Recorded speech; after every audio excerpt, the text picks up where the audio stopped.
أعوذ بالله من الشيطان الرجيم بسم الله الرحمن الرحيم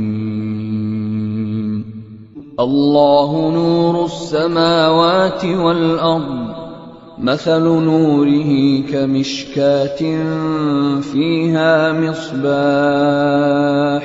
المصباح في زجاجة الزجاجة كأنها كوكب دري يوقد من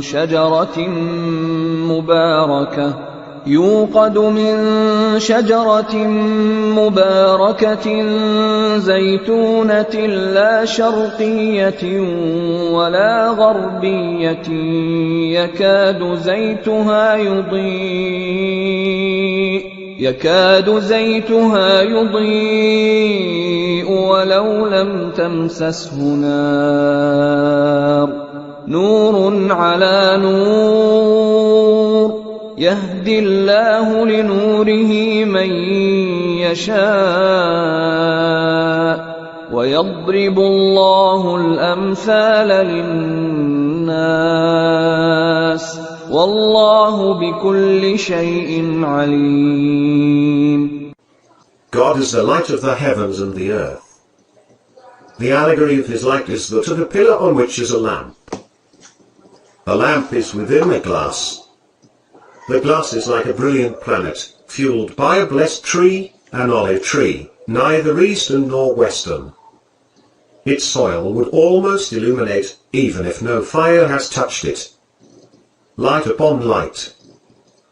God guides to his light whomever he wills. God thus cites the parables for the people. God is cognizant of everything.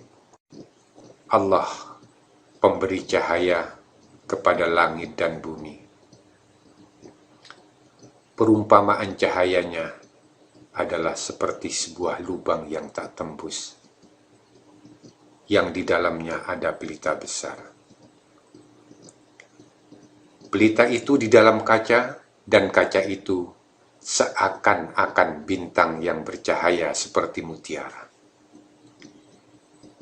yang dinyalakan dengan minyak dari pohon yang banyak berkahnya, yaitu pohon zaitun yang tumbuh tidak di sebelah timur sesuatu dan tidak pula di sebelah baratnya, yang minyaknya saja hampir-hampir menerangi, walaupun tidak disentuh api. Cahaya di atas cahaya, Allah membimbing kepada cahayanya siapa yang dia kehendaki. Dan Allah memperbuat perumpamaan-perumpamaan bagi manusia, dan Allah Maha mengetahui segala sesuatu. Surat An-Nur ayat 35. Allahu nurus samawati wal ard. Allah pemberi cahaya kepada langit dan bumi. Para ahli tafsir menginterpretasikan bahwa cahaya Allah itu berupa cahaya yang menerangi langit dan bumi. Ini adalah tafsir yang pertama. Yang kedua, cahaya merupakan guidance, petunjuk, bimbingan dari Allah yang ditujukan kepada makhluknya. Nur itu dalam bentuk hidayah, berupa iman, berupa Al-Quran yang ditanamkan di dalam jiwa umat manusia. Tafsir yang ketiga, cahaya yang dimaksudkan adalah memang benar-benar cahaya Allah sebagai cahaya. Namun Allah sebagai cahaya berbeda tentunya dengan cahaya sebagai makhluk, sebagai yang kita saksikan, sebagai cahaya yang menerangi langit dan bumi. Mathalu nurihi kamishkatin fiha misbah. Perumpamaan cahayanya adalah seperti sebuah lubang yang tak tembus.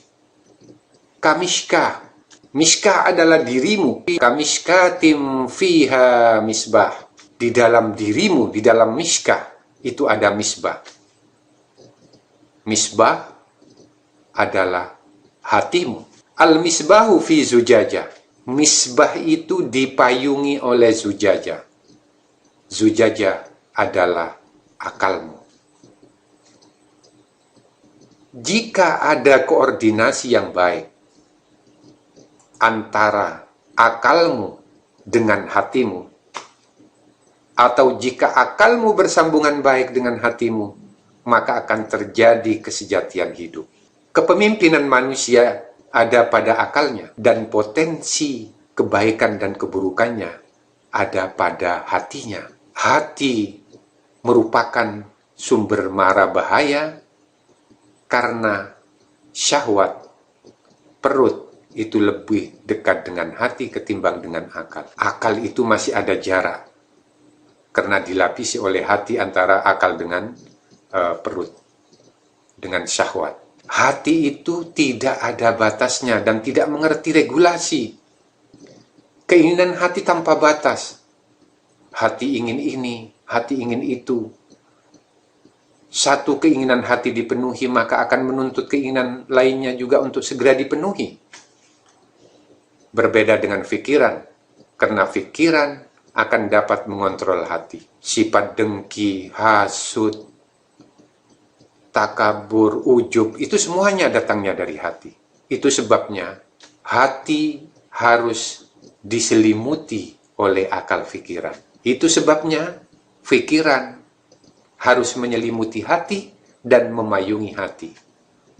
Sebagaimana ayat Allah, Al-misbahu fi zujajah. Hati menginginkan kebebasan tanpa batas, namun fikiran lebih pada pemenuhan kebebasan dengan batasan. Jadi apa yang akan dituju oleh fikiran dalam hal memenuhi kebebasan adalah untuk menemukan batasan. Manusia yang tidak bisa menemukan batasan dirinya, maka manusia akan tersesat dan tidak akan pernah menemukan kesejatian dirinya atau fitrahnya sebagai manusia. Dengan demikian, sejatinya kebebasan atau kemerdekaan itu adalah jalan untuk menemukan batasan. Jika hati dan pikiran menyatu dalam keselarasan dan keseimbangan, atau dengan kata lain, jika hati dan pikiran terintegrasi dengan baik, maka gerak hidup kita akan berjalan harmonis secara otomatis, tanpa perlu dorongan eksternal lagi untuk memotivasi kita, tanpa perlu dinyalakan lagi jiwa kita. Itu sebabnya di dalam ayat ini disebutkan, yakadu zaituha yudhi'u walau lam tamsashu nar. Dan jangan lupa, hati dan pikiran manusia itu juga memberikan keselarasan jalan tengah, moderat, tidak ekstrim kiri, tidak ekstrim kanan, sebagaimana disebutkan di dalam ayat ini, la syarqiyah, la syarqiyati wala gharbiyah. Tidak terlalu condong, tumbuhnya tidak di sebelah timur sesuatu dan tidak pula di sebelah baratnya. Artinya berada di tengah-tengah. Walaupun pikiran itu memiliki regulasi, namun kita juga tidak bisa mendewa-dewakan pikiran, sebab pikiran tanpa hati hidup akan kering, cenderung tidak empati, individualistik. Jika kita lihat masyarakat-masyarakat barat, Eropa, Amerika, karena terlalu mendewa-dewakan pikiran, maka apa yang terjadi di sana? Orang hidup terkotak-kotak. Mereka teralienasi, terasing, gersang hatinya. Mereka sibuk saat ini mencari kesejatian diri. Dengan demikian, sebetulnya antara hati dan pikiran harus sekali lagi berjalan harmonis. Jadi tugas kita sebagai manusia adalah melakukan ikhtiar secara terus-menerus untuk menyelaraskan jalannya hati dan pikiran sehingga gerak langkah kita sesuai dengan fitrahnya. Inilah yang bisa sedikit kami sampaikan mengenai ayat cahaya. Nurun ala nur. Cahaya di atas cahaya. Nurun ala nur. Cahaya di atas cahaya.